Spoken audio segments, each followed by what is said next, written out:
our next candidate is Waterloo City Councilman Jonathan Grieder. Hopefully, Jonathan, I'm saying your last name correct. Yes. And Jonathan is running for re-election for Waterloo City Council, but this time you're not going to run for a ward or a district seat. You're actually running for at large. Yes.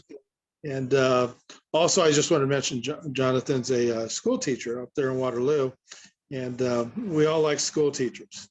And of course, Jonathan's been a member of our coalition, I think, for about 2 years now. So we are pleased with that. All the candidates tonight are members of the coalition. And without further ado, Jonathan, you're going to have 5 minutes. So the floor is yours to talk about yourself and your campaign. Then after that, Patrick will ask you 2 or 3 questions. And Patrick's our chair of our election endorsement committee. But yeah, the next 5 minutes are yours, Jonathan. Perfect. Thank you all so much for having me this evening. So as Mitch said, I'm a public school teacher. I'm a father of 2 young girls. I'm a husband. I'm a progressive. And for the last 3.5 years now, I've had the distinct honor and privilege of serving on the Waterloo City Council. I was first elected in 2019 and ran on an unapologetically young person platform. My focus was on attracting folks back to Waterloo, addressing the issues that are going to impact young people, including economic opportunities, climate change, childcare facility access, educational access, and all of those sorts of things. I was fortunate enough to win, and I was sworn in January of 2020.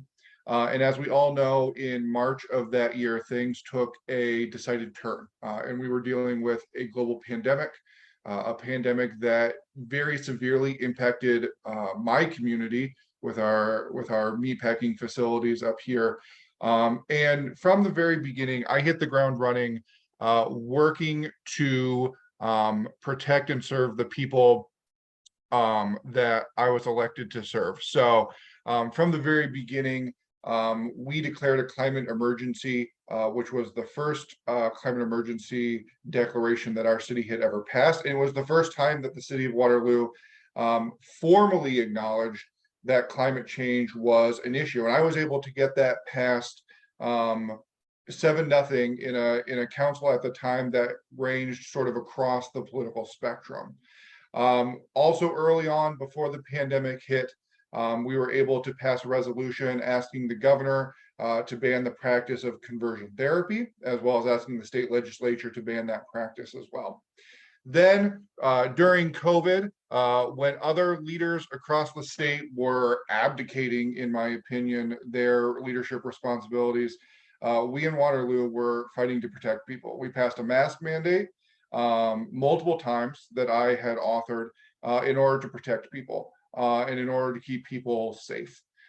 We worked on protecting workers, and city leaders, including myself, asked our large meatpacking plant to take a break so that we could sort of get things figured out when we had a large outbreak here in the city.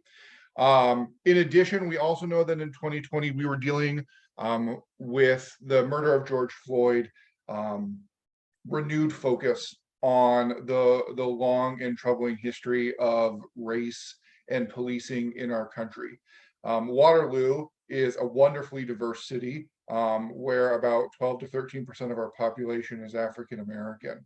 And so while we were dealing with the after effects of George Floyd, we were able to pass as a city council a broad set of police reforms that ensured that we were holding police accountable while also keeping people safe. We also, at that same time, took efforts to reconfigure the police emblem that they were using. It had a long and difficult history for members of our community. It was an issue that folks were very passionate about on both sides, but we were able to move to a new patch that was able to encompass the whole community. And in response to that and other conversations we've had, we've been working with the police on ways that we can help them do their job better and help build those community connections. In addition, Jonathan, I'm going to give you another 30 seconds to each question. In addition, we've also focused on families, passing a requirement that public facilities have childcare changing stations. We also passed the first in its kind of a childcare incentive package. And we're now focusing on climate change with a pledge to be carbon neutral by 2035. Thank you, Jonathan. Well, Patrick is our chair of our election endorsement committee. And Patrick will ask you 2 or 3 questions, whatever we have time for. But Patrick, the floor is yours. Thanks, Mitch. Hello, Jonathan. Thank you for joining us tonight. Thanks for having me. So question number 1 of the questionnaire that we gave you asked you if you support paying public workers a minimum wage of at least $20 an hour. Your answer was yes, but then you cited a report by the St. Louis Federal Reserve Bank that stated that $14.65 should be the minimum wage for the Waterloo Cedar Falls metro area. So our follow-up question then is this: would you vote for a $20 an hour minimum wage for all Waterloo public employees if it came up for a vote? Yes or no, and why? Yes. And the reason that I cited that source from the St. Louis Fed is that 1465 is the floor. That is going to get you a 1-bedroom apartment. That's going to get you access to a vehicle that will maybe get you to work and your kids to school. But it's the floor. It is the bare minimum. So we know that 725 isn't meeting it.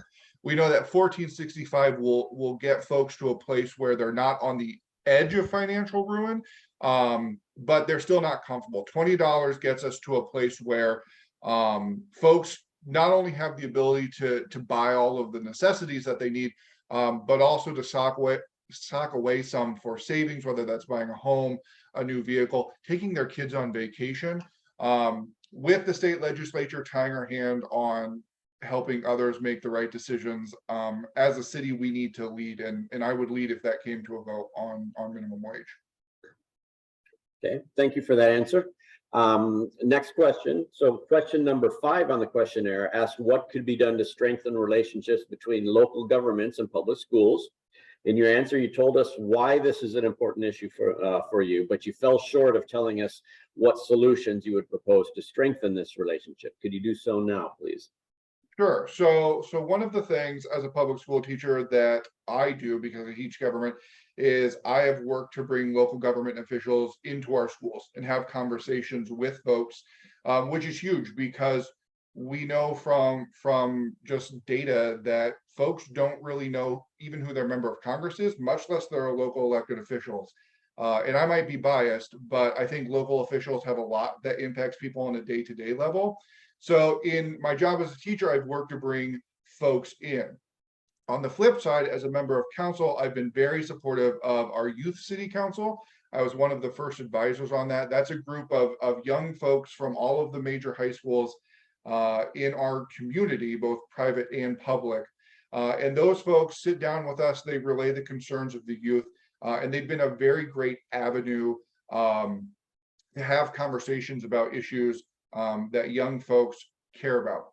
In addition, we've been dealing with the issue of gun violence, particularly youth gun violence. And I led the charge on creating a commission to study the long-term impacts, as well as the solutions to dealing with that issue.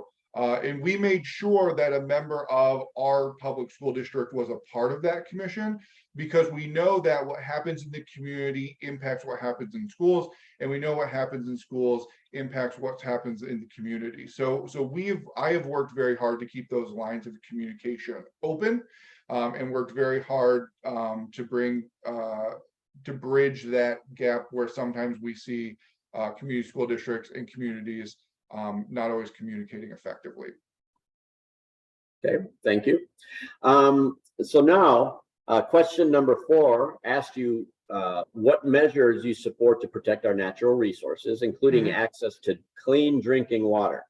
So you answered that in your second term, you want to begin implementation of a citywide climate resiliency plan that protects the environment and our people, ensures we're doing our part to address the climate crisis. You talked a little bit about this during your open statement as well. So while we appreciated the importance of addressing the climate crisis in general, we'd like to hear a little bit more from you about what measures you would support to ensure access to clean drinking water in your community.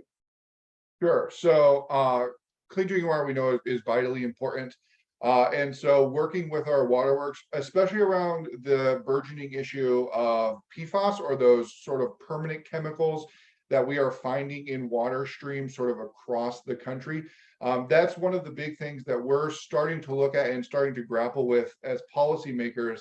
And we're having conversations about how can we ensure that we are meeting the requirements that the federal government is going to lay out. They're going to lower the allowable amounts sometime later this year. How are we communicating with folks what that looks like? Because we know that when folks turn on the sink, they expect clean, healthy water to come out of it. And we've seen what happens in communities where that doesn't happen. So our waterworks is a quasi-independent body. So we are working with them to have those conversations about how we meet EPA guidelines on reducing forever chemicals and PFAS in our drinking supply before it ever becomes a problem. Okay, thank you. Would you mind telling us a little bit now about your campaign and how you plan to go about winning re-election? Yeah, so I am transitioning to running citywide. I ran originally in a ward, but now I'm running across the city. And it is a bigger goal, and it's a worthwhile goal. So we have a very aggressive door knocking, canvassing campaign that we are getting kicked off even now as we speak. I am spending a significant time on the doors because we know that that is the most important thing that we can do. We have targeted about 7,500 voters that we believe are going to be the universe in which we need to operate. So we are working on contacting all of those. The biggest part is going to be through door knocking. We have a dedicated group of volunteers who are going to help me out, but I have set aside time to be out door knocking multiple days a week. In addition, we're going to be working on social media because we know that reaching voters isn't as simple as just booking TV ads or radio ads. We have to meet them where they are, particularly younger voters. So we're working on an aggressive social media campaign, in addition to working with legacy media, radio and newspaper and television, getting a coordinated letter to the editor campaign, raising funds to put ourselves up on TV and on the radio this fall as we get closer. And we are going to continue to focus on the leadership that I've shown over the last 4 years. If there was a major issue that Waterloo dealt with, I was probably in the middle of it, helping lead the fight on council alongside my colleagues. So we're going to focus on leadership. We're going to focus on continuing the actions that we started, whether it's the climate resiliency plan, our gun safety initiative, welcoming folks back to Waterloo. I also want to focus on ensuring equitable resources. Jonathan, you have 1 minute remaining. Sure. I want to ensure that we have equitable resources to all of our neighborhoods that has fallen off in the past, and we want to make sure that they all have access to the resources that they need for great opportunities. Jonathan, I would like to thank you very much, and just want to let you know this weekend, starting on Saturday, we'll be posting the interviews on our website. So again, this Saturday, and then next Tuesday night, starting at 7 o'clock, our membership will start voting, and they'll vote for 24 hours, which includes yourself too, of course. And then after the end of that 24 hours, we will contact the candidates the following morning, so Thursday morning of next week, to let you know if you got the endorsement or not. And but if you have any questions between now and Tuesday, I mean, please feel free to give me a call or Patrick. And I wanted to thank you very much for your time today. Yeah, thank you all so much for this opportunity, and I look forward to talking in the future. Okay, thank you, Jonathan. You take care. Bye-bye.